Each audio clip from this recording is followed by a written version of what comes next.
and get a confirmation on the live signal. And we are live now. Great, thank you very much, Chair Lyons. We do have a quorum now. You may proceed with the meeting. Very good. Thank you very much. I want to call the Capital Projects and Construction Committee a meeting of November 15th, 2021 to order at noon. And member Tim Hepburn will be leading us in the Pledge of Allegiance. Go ahead, Tim. If you can stand. We have the flag in front of us. Place your right hand over your heart. Ready, begin. I pledge allegiance to the flag of the United States of America and to the republic for which it stands, one nation, under God, indivisible, with liberty and justice for all. Thank you very much, Member Hepburn. Could we please have a roll call, and could we do that in real-time tracking? Thank you. Charlie, please proceed. Please. Okay. Chair Nancy Lyons. Present. Vice Chair Coy Moss. She is going to be joining us a little bit late, so she's not here yet. Okay, I'll just leave it blank for now. Madam President Becky Shevlin. Absent. Just a second. Supervisor Catherine Barger. Absent. Member Tim Hepburn. Here. Member Susan Jacobowski. Here. Member Diana Mahmood. Here. Member Maria Morales. Absent. Member Scarlett Peralta. Present. Member Tim Sandoval. Absent. Okay.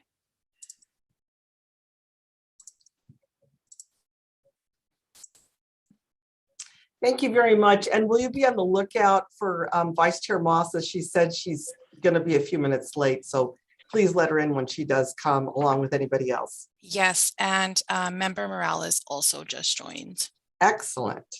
And Member Peralta is here. So let's mark her in as yes. Apologize for that. No worries. Okay, thank you. Now it's time for public comment. Eric, have we received any public comment? Chair Lyons, I do not believe we have received any written communication from the public, but I'm going to confirm with Charlotte and give a quick second just in case there is any public participation. Charlotte, could you confirm? We do not have anyone available for public comment, and we didn't receive requests for public comment. And I also wanted to let you know President Shevlin just joined. So sorry for the delay. My computer kept on telling me unknown error occurred. Oh. So, I think that computer is overused, Member Shevlin. but I'm here. Thank you. Okay, Thank you. thank you. Let's go on to the consent calendar, please, Eric. Yes, Chair Lyons, there are 2 items in the consent calendar, and we have not received any public comments on the consent calendars. And please, Okay. Charlotte, could you advance to the next slide? We'll take roll call on consent calendar. Wait a second. Not just yet. Can we advance the slide first? Oh, sure. Oops, I'm sorry, then go back to the previous one. Item number 4 is the adoption of the resolution to allow for the continuation of virtual meeting for another 30 days. And then second item is on the meeting minutes of October 25th. I'll make a motion to approve our consent calendar as presented. Second.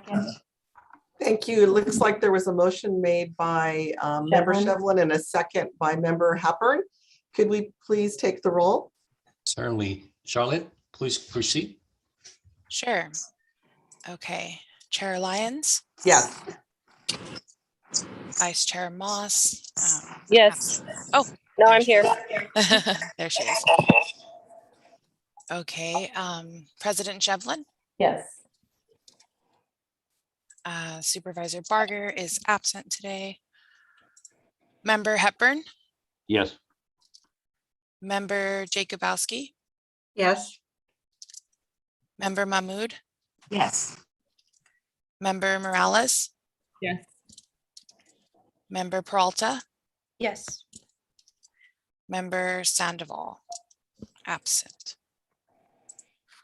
Chair Lyons, the motion passes. Thank you very much. Let's go on and get a update on item number 5, the bike share operator contract. Thank you. Thanks, Chair Lyons. And here we have Kaylin Sims, Principal Planners, to give a brief presentation. Kaylin? Good afternoon, everyone. Thank you for having me this afternoon. As Eric said, I'll be providing an update on the bike share operations contract. Charlotte, if you can go to the next slide. So I'm sure you all remember from just last month, this committee authorized the executive director to execute agreements for the purchase of the e-bikes themselves. You can see a reminder of the company's B-Cycle and pedal movement for the purchase of e-bikes and cargo e-bikes.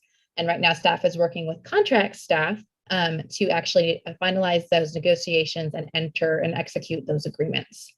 As we also discussed last month, we decided to bifurcate the processes to do the purchase of the e-bikes separately from the operations of the program itself. So to that end, we released a separate request for proposals in October for the operations of the program. These proposals were due at the end of October, and we received one responsive proposal. As a result, the Technical Evaluation Committee, my mistakes, not advisory, the Evaluation Committee, recommended the issuance of a notice of intent to award the contract to Active SGV. And just as a reminder, one of the reasons that we bifurcated this approach is that the Caltrans grant that we have is for capital, so it does provide for the funding for the purchase of the bikes and stations themselves, but does not provide funding for the operations. And we talked about this a bit last month, but just as a reminder that the program approach is not a standard traditional bike share approach in which there are stations located on the public right of way, and a user can basically on demand check out a bike and use it and return it to another station or in a dockless system, a place on the street. Instead, these are longer term checkout periods, like a month or longer, and the stations will be located off of the public right of way. And one of the intents of this approach is to reduce the impact on the right of way, as well as increasing, hopefully, the ridership for the program itself and reduce some of the operational costs for the operator to rebalance the systems and make sure that the e-bikes are parked as they should be. You can go to the next slide. I mentioned on the previous slide that Active SGV was the one responsive proposal that the COG received. And some of you may be aware of the agency, but they're a local nonprofit that's focused on increasing biking and other forms of active transportation in the Sangre Valley. And the COG has done a lot of work with them on other types of programs, especially in the world of open streets and some other planning projects. Just to give you, we're still very early in the negotiation process, but wanted to have this conversation with this committee here today. At a high level, I want to walk through some of the key components of the operator's scope of work that are going to be negotiated and included within the contract itself. The key components of their work are to manage the inventory and deploy the e-bikes in a geographically equitable way. Mentioned on we've talked about how these stations, or as we're calling them, will not be located on the public right of way. So really that means that there will be potential partner locations where users can check out the bikes. And Active SGV, as a part of that proposal, identified some of those potential partners, and a part of that scope of work would be to expand and formalize those relationships for that program operation. In the proposal, there was also a component that will allow for the direct delivery of e-bikes to users directly for an additional cost. Other components of really managing the inventory are just making sure that the bikes stay within the program itself. For example, requiring a deposit from the users for their use, and then having having a response in the case of theft. For example, making sure the user is responsible for the cost of the e-bike on top of that deposit. And while the program approach is designed to, and we think it will ensure that there is a significantly less of an impact on the public right of way as with the traditional program, the bike operator, in this case, Active SGV, as has been proposed, would be responsible for recovering those e-bikes that are abandoned within the public right of way. You go to the next slide. And just continuing on with the key components. The other important component is obviously the management of the membership itself. And while the bike share operator would be responsible for doing this, it does need to be subject to the reasonable approval of the COG. I think we talked very briefly last month about what the potential pricing structure would be. And given that there is no operational cost that the COG can provide for this program,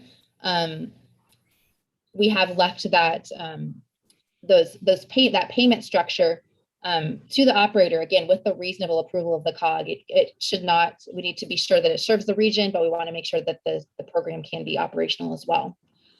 Within the program, it's the proposal itself, we expect that there will be various levels of membership, including pricing for disadvantaged communities, which is one of the key components of the grant itself. Another important component of the operator scope of work is ensuring that the e-bikes themselves are maintained. And there's a variety, and the operator itself will be responsible for this. And so far as what it seems that there will not be a cost to the users for kind of the normal wear and tear of a bike, just using it on the streets, but there will be a minimal cost for other types of repairs with fixed prices that the users would be aware of. As the bike share operator, they'd also be responsible for overseeing and collecting payment, which will obviously be a very important component of this program, and managing customer service as well. So being able to respond more or less on demand to complaints or issues from users. And it's the expectation is there'll be some sort of text and phone call line that is staffed on a regular basis. And going to the next slide, if you could. Other key, that talks a bit about the scope of work, but just talking a bit more about the contract itself. Since the COG has purchased the bikes, the intent is that the COG will lease the e-bikes at a minimal or no cost to the operator. And then the operator themselves will retain the rider fees for the operation of the program. As we've talked about last month, the COG wouldn't provide any additional funding for the operations of the program. Another key component is making sure that that the program is meeting key performance metrics. One of the most important ones, and this is really a carryover from the previous contract that we had, is just ensuring that the bikes are available in service and available for checkout. So really having a performance metric around the percentage of bikes that are available for users to actually access. And then also ensuring that the bikes are being maintained at a regular interval, that time periods that will be established through the contract negotiations. And then finally, ensuring that there is regular reporting from the vendor, from who we've been talking about, Active SGV, on the ridership itself, how many users are actually accessing the program. And then also on maintenance reports as well, again, getting back to this piece of ensuring that the e-bikes themselves are being maintained. So because this contract is basically a no-cost contract, it will fall under the executive director's authority to actually execute the contract. But given the sensitivity of this topic and also just the conversations that we've previously had with this committee, we wanted to bring the discussion back to you today to hear any other additional concerns or considerations that you would like to see addressed as we move forward with these contract negotiations. So with that, I will kind of open it up to the floor to first, of course, answer any questions, and then hear if there are any additional elements that you would like to see incorporated into this contracting process as we move forward. Caitlin, thank you very much. Let's see if people that have questions can put their hands up then. I see a question from Member Jabowski. Thank you, Chair. I think we all agree that this is a great program.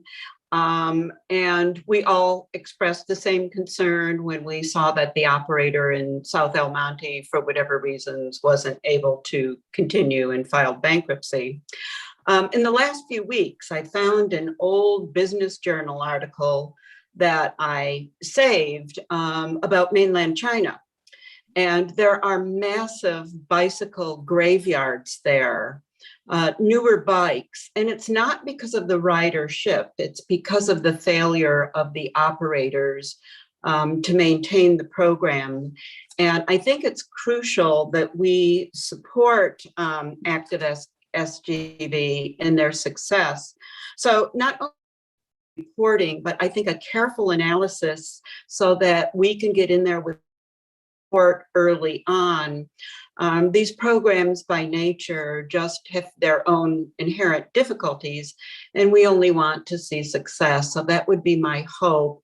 And is there that component in place? And I think you might have, I missed, I think what was a key point of your question? It was around like additional support for active SGV. Was that what you're asking? You kind of blipped for just a moment. I'm sorry. And not only Member Jacobowski, you're not understandable. Oh, so we can't, I tell you what, we still can't understand you. Your lips are moving, but there's no sound. You could try turning off your camera. Sometimes that helps. Not only support, but a no connection. My apologies. Okay, let me. Member Jacobowski, are you there? I am here. Can you hear me? Yeah, we can now. So Great. Maybe you can briefly summarize that again, since it sounds like Caitlin and the rest of the board really didn't get everything you were I'll talk saying. quickly and I'll cut it down, okay? Okay. My biggest concern is not only the reporting, but an analysis and support so that if we see any danger signs or any operational issues, we can get in early, because there have been a number of these programs where the operators have been fraught with problems because there's so many different issues. So the analysis and support is what I was asking about. Thank you. Yeah, no, I mean, I think that is a great observation and like a critical piece. I think that I think if you look back at lessons learned in terms of the previous contract, I think if there had been some more information about some of the challenges, I think that would have been a huge value for that program as well. So I think that is a great idea to make sure that there is like that level of ongoing communication about not just the ridership, but just kind of the overall program.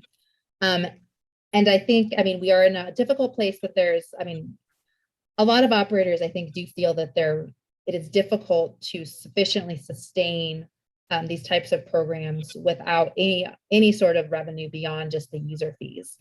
That's one of the reasons that we have shifted the approach, because there is a large staff demand in being able to rebalance bikes. So we're hoping that component helps a bit in terms of kind of the ability for these programs to be self-funding. But in addition to that, like we need to, you're right, be cognizant of the kind of the realities of these types of programs. So we continue to be looking for opportunities to kind of enhance the program with other funding opportunities. There's the Air Quality Management District has some funding that typically becomes available, and we'll just really make sure that we're having an ongoing dialogue and also looking around to make sure that we're getting into to Member Jabowski's point, getting onto the ground level and making sure to address problems, hopefully before they become major issues.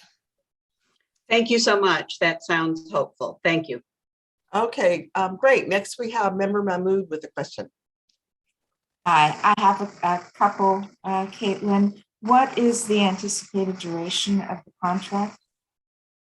That is actually a great question. The original intent was to do a 3-year pilot program, but I actually believe what we put in the application in the RFP was a 1-year pilot program with the option for additional extensions beyond that, with 2 one-year extensions beyond that. So I think that that will be the intent. The question will be when that 1-year period starts, whether the program should be fully deployed prior to that 1-year period starting. That is related to my next question, which is, have we considered tasking active SGV with the responsibility to go out and make application for some funding, for some external funding? Because I was thinking, if we make application, the entities that we would most logically apply to, other than the SCA QMD, already know that they gave us funding for bike share, and we might actually be able to hide behind active SGV if they were the ones that actually submitted the grant, the funding application. Yeah, no, actually, I mean, that's a great idea. Like, I think that I don't think that there would be any contractual issues with that, but I think, yeah, I think that may be a better approach anyway, to be quite honest with you. So yeah, I think that's definitely something we can, as long as it's allowable through contracts, just incorporate that into the agreement as well.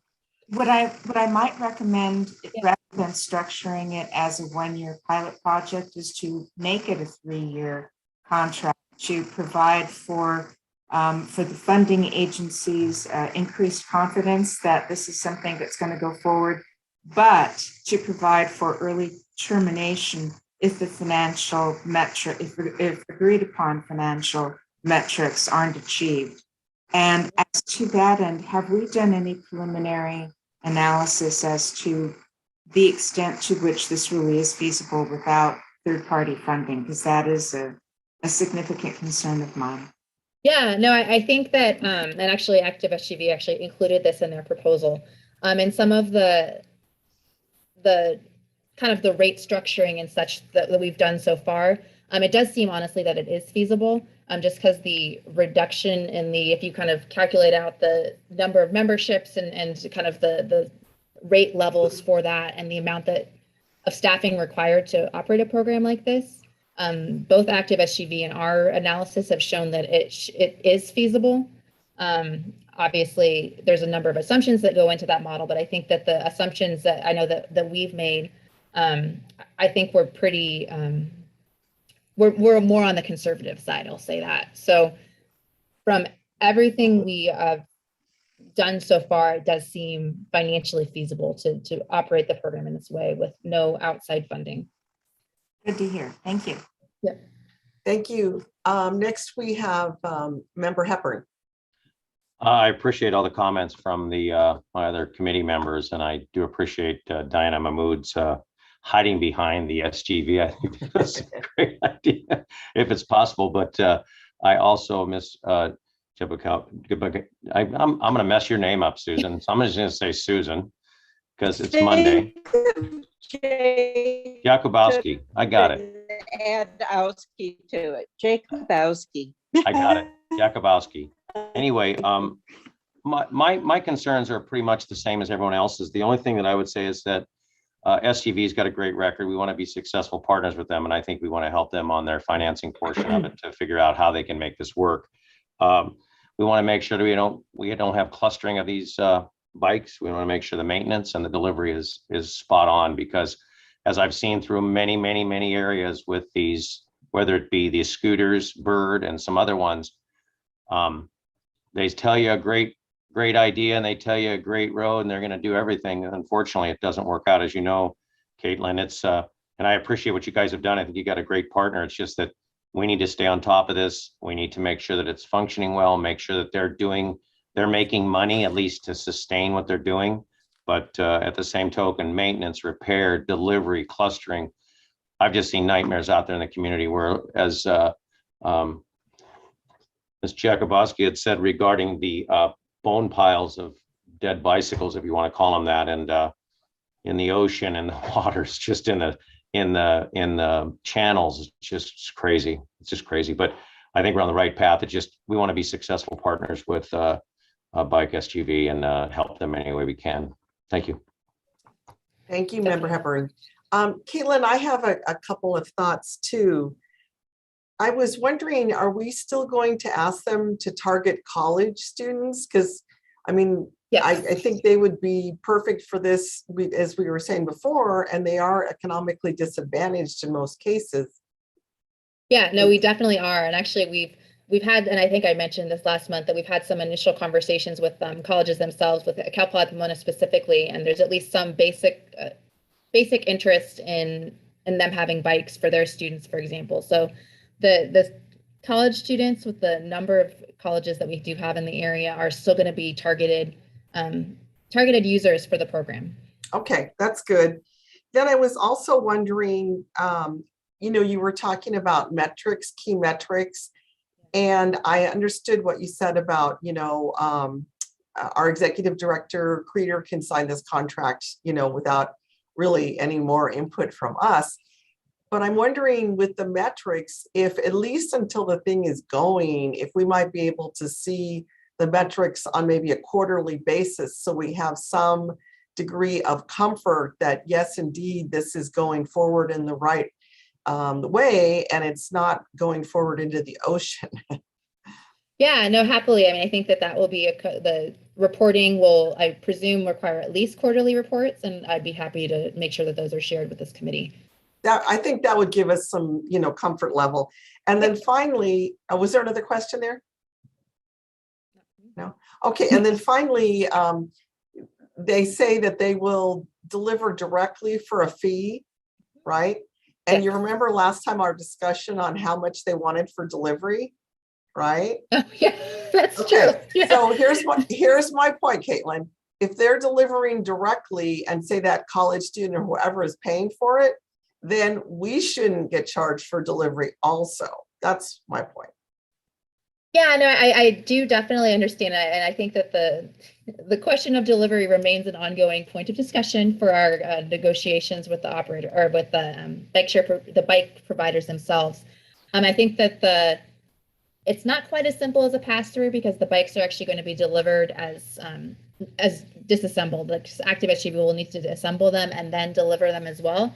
So it's not quite as simple as like the bike. They couldn't go directly, like from the warehouse, for example, to the user. But point is definitely taken, and we can think through how to address that. And I mean, again, like the negotiations on that delivery point remain important, regardless of whether there's an additional charge to right. I mean, we'll just say if the Cal Poly student is paying full bore for delivery, then I sure don't want us to pay also. And yeah. I see that member Cpcc has her hand up again. Say something else. My apologies, it never came down. Oh, it's not done. Okay. Is there anyone else that would like to make a comment or have a question? Okay. Seeing none. Nancy, can I just quickly, I just want to make sure, because there were some comments about the bike piles and things like that. This program does not have that. We shouldn't have that problem, because it's dealing with individuals taking delivery of bikes, and they're not delivering bikes to street corners and things like that, correct? Yes, that is correct. And I think the other, these are, I think some of the challenge with some of those programs is they're not always the highest quality of bikes as well. Mm-hmm. So once the program ends, whether it was supposed to have ended then or not, they're not, like, there's not much of a market for them afterwards. These are high enough quality bikes that if something were to go terribly wrong, which we hope obviously that it does not, the bikes would still be usable in other ways beyond just for a bike share program. And so I'm assuming at the end of any lease agreement, if the user does not return the bike, there's some liability on their part. Yeah. So basically, it shouldn't be just getting dumped somewhere. Yeah, no, I can't. There would be a large financial penalty to the user for doing that. Okay. Yeah. Thank you. Okay, very good. Now, from what I can tell here, this is nothing that we need to vote on. It's just an informational item. Is that correct? That is correct, yes. Okay, thank you again for your presentation and for listening to all of our worries. No, I appreciate hearing your worries. It helps. Okay, well, thank you. All right, okay, we're at the chair's report, a little bit different order today. So let me go ahead and do the chair's report. As part of the staff's continued effort to align agency-wide meeting format, you probably have noticed some formatting and some sequencing adjustments in this agenda packet. Most notable is the usage of Google Drive folder to review agenda item attachments. And other committees have experienced that this helps them reduce the lengthy agenda, of course, reduce the lengthy agenda packets for easy transmission and handling for committee members. And finally, I really want to thank staff for exploring the option of hosting future capital projects and constructions meetings in a hybrid format. And my understanding is that staff have reached out to the city of Diamond Bar and have confirmed that the facility here in Diamond Bar on the first floor is available for us to conduct a hybrid meeting on January 24th, 2022. So I will work with staff and provide additional information when the logistics have been sorted out. And again, I really appreciate how quickly staff went forward with this. And I just want to say to a member Mahmood that we have lots of parking here. So I think you can feel free on the parking. Next, I'd like to ask Eric for his monthly report. Great. Thank you, Chair Lyons. In addition to, I'm sorry, are you able to hear me? Yes. All right. Thank you, Chair Lyons. In addition to the written report, I would like to update the committee on the Diamond Bar Golf Course replacement land issue. The County Board of Supervisors approved the acquisition of 9.13 acres of parkland for $28.25 million on October 29th. Since the approval, staff is currently working with the county and also Los Angeles Metro on the actual purchase sales agreement and to complete a transaction. And we anticipate to complete an actual transaction in the next few weeks. Staff will also present resolutions of necessity for acquisition of properties as part of the SR 5760 project to the governing board in its January meeting. So I want to brief the committee with those two items as they are the top priorities among all other projects that we're managing. Other than that, I will be glad to answer any additional questions you may have on the program that we have reported to you. And this report is to file, to receive and file. Thank you. Do any members have any questions for Eric? Okay, I don't see any hands up. Any questions? No. Okay. Is that it for you then, Mr. Shen? Yes, that's on the director's monthly report. That's it. Okay, very good. Let's see. Do any of our members have any announcements today or anything they would like to share? Any hands up for that? I see one from member Mahmood. Go ahead. Hi. Google Maps tells me it's a 40-minute drive from South Pasadena, from my home in South Pasadena to Diamond Bar. We can find a more centrally located location. I think you might get more people attending in person, but otherwise I'll likely continue to take advantage of the virtual for so long as we have it. Yeah, no, I get that. You might check in the morning and see if it's as bad as it is right now. But you have great places you can go before and afterwards if you come out to Diamond Bar. Does anybody else have a comment? Chair Lyons, I don't know if I missed it at the beginning of the meeting, or if you were planning on adjourning our meeting in Roger Chandler's memory. For those that are not aware, Roger passed, I think it was Saturday night. It was over the weekend.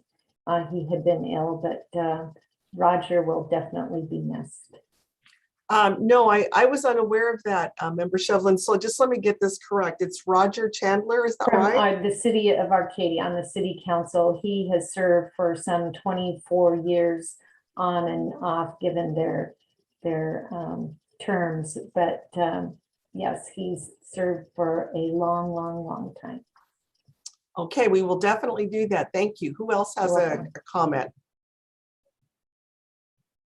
Anyone else? Seeing none, Okay, then I want to remind the committee that again, our December meeting will be a little bit at a different time in terms of the time of the month, because the fourth Friday of the month will fall very close to Christmas. So this is going to be held on the December 13th. Monday, December 13th will be our next meeting. And with no further comments or questions, I'd like to go ahead and, I'm sorry. Lyons, Yes, actually, we still have one more item, one more information item on the okay. progress on our major project construction status. Oh, I apologize. I thought you were just going to leave it at the golf course. My misunderstanding. Okay, No- yes, let's do no that. problem. And we always like to showcase many colorful construction related pictures with our committee members. So first, I would like to provide some update on the fairway grade separation projects for Charles Tan. Charles, our senior project program manager, is currently on vacation, although he's logging in from the other side of the globe. I wish him well to have a safe travel, but I'm going to do the report for him. And then followed by, after my presentation on Fairway, Renee Coronel will provide an update on the Durfee project and also the Diamond Bar Golf Course improvement. After Renee's presentation, Andres Ramirez, Senior Project Manager, will provide an update on the Fullerton Road grade separation project. So with that, Charlotte, please advance to the next page. During the last couple of weeks, our contractor has completed the rough grading for retaining wall number 10. This is a picture looking west.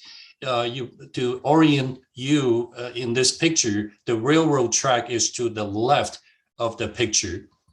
And the next picture illustrates, next picture is this.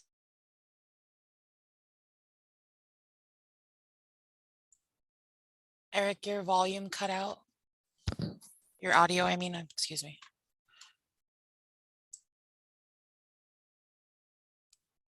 Yeah, I don't think any of us can hear you right now, Eric. No. You're Oh, on you're mute. unmuted now. Okay, are you able to hear me? Yes. All Yes. right, so let me try again. I apologize. Let me turn my camera off to conserve some bandwidth. The following picture shows the fine grading of retaining wall number 10, the same trench that you have just seen in a prior picture, where the train tracks are to the right of the picture. Next, please.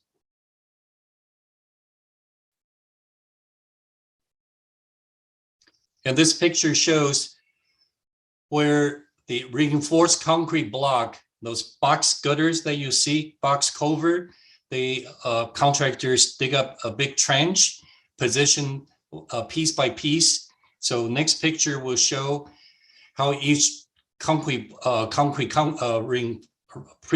concrete boxes are being assembled. Charlotte, please advance to next picture.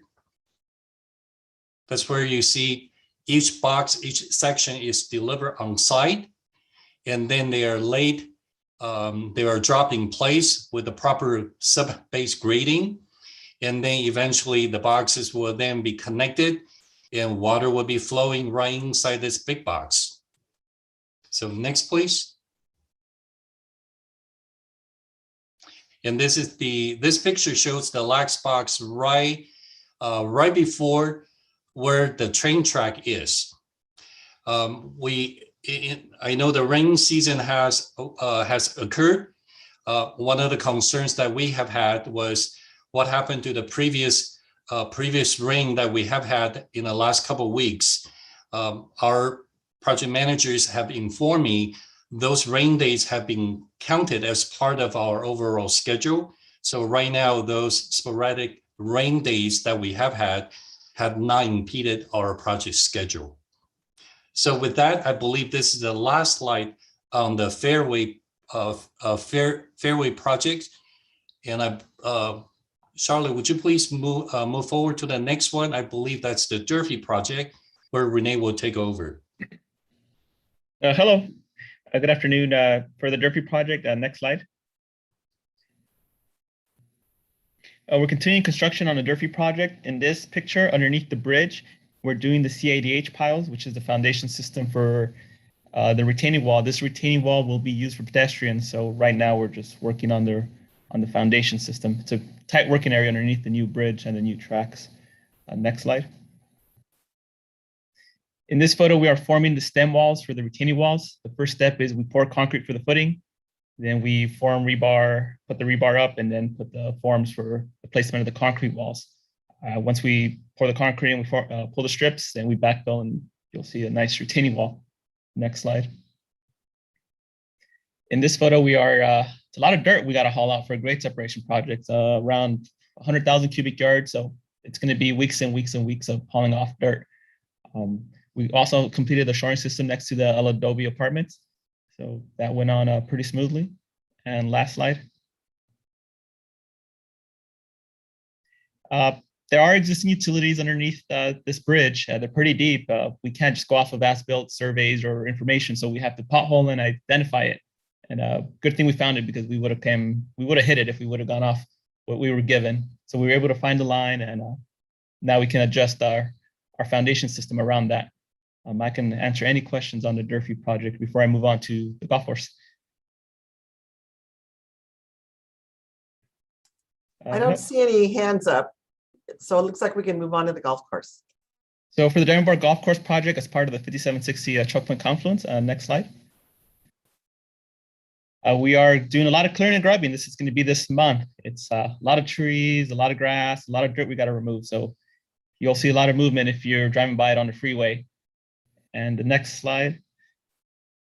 We are also maintaining it, as there are some areas we won't touch, and there's some areas that it'll be cheaper just to maintain. So we're cutting the lawn and watering it. So it looks like it's ready to play, but nobody's playing. Other than that, that's it for the Durfee, the Diamond Bar Golf Course project. Okay, thanks, Andres.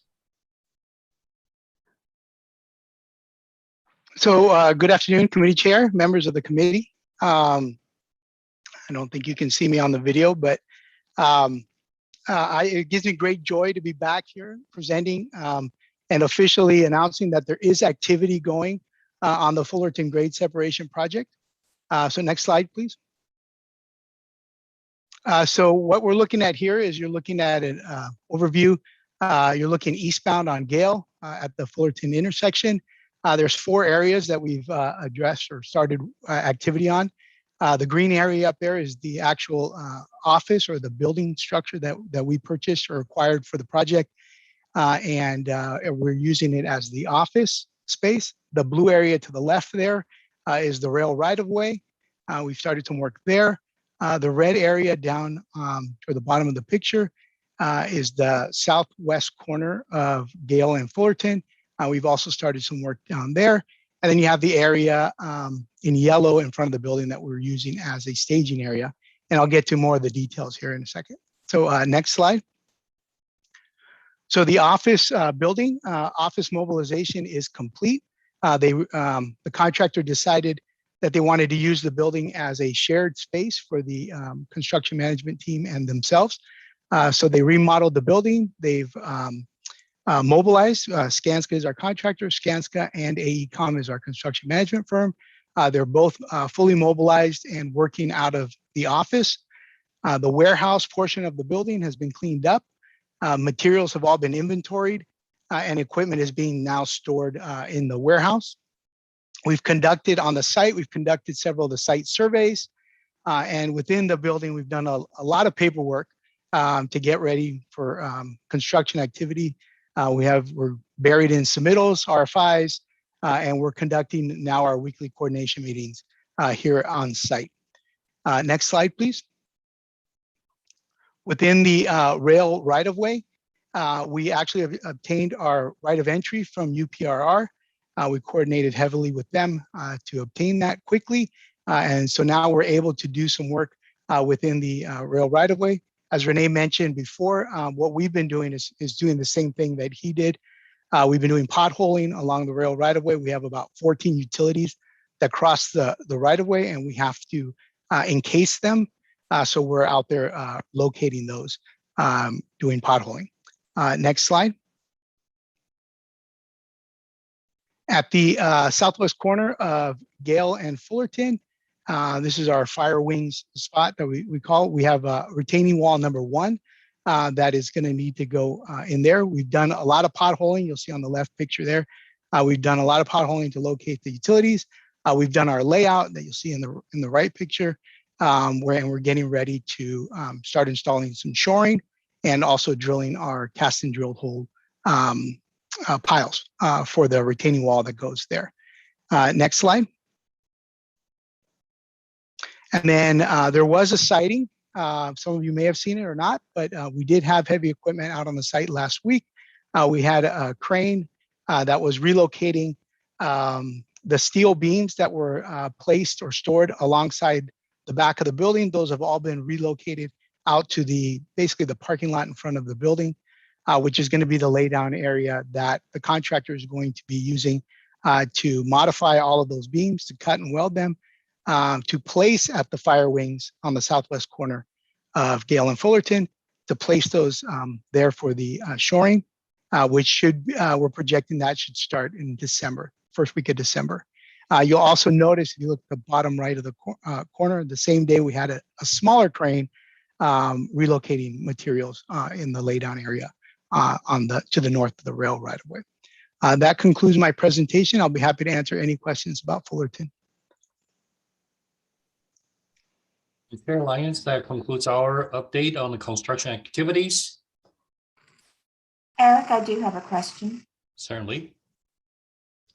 And this is for Andres. In the potholing, has there been any significant discovery of previously undisclosed utilities? Not yet. We have discovered that some utilities are in a different location than where they were identified, but that's the whole purpose of the potholing. But we have not come across anything that yet that has been surprising. Good, thank you. Mm-hmm. Chair Lyons, I'm sorry, I'm having issues trying to maximize my screen again, so I can't raise my hand. But if anybody else has questions, let them go first. But I wanted to say something real quick as well. No. Please, Corey, go ahead.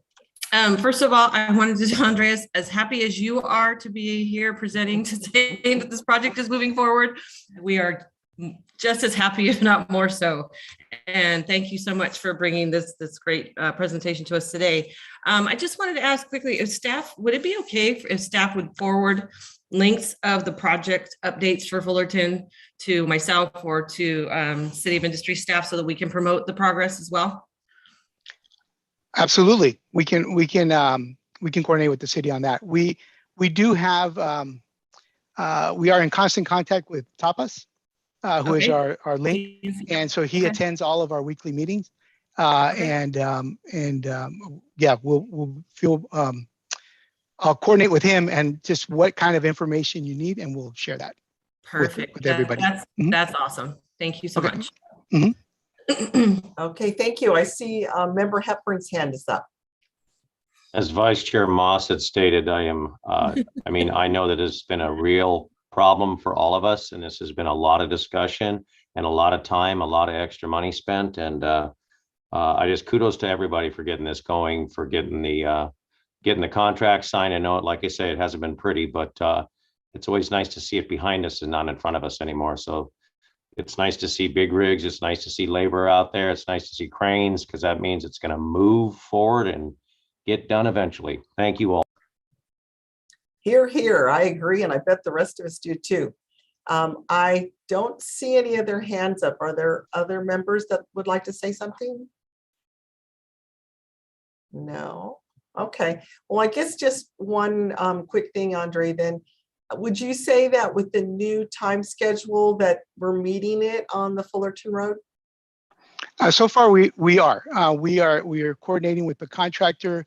It's just a far better relationship that we've had so far, and we are right at the point where we're approving the baseline schedule, and the baseline schedule came in the submittal came in at meeting the timeline. So we're right there. Yes. Well, that is excellent news. Okay, are there other folks that would like to say something? I see no other hands. Okay, I think I will try to end this meeting a second time. All right. So I just want to remind you, as you see on your screen, our next meeting will be December 13th. And then I would like to close our meeting in memory of Roger Chandler, City Council member of Arcadia, long-serving member who's going to really be missed. And wish you all a happy Thanksgiving. I'll see you December 13th. Thank you. Happy everyone. Thanksgiving all. Thank you. Happy Happy Thanksgiving. Thanksgiving. Thank you all for your hard work. Thank you. Yes, thank you.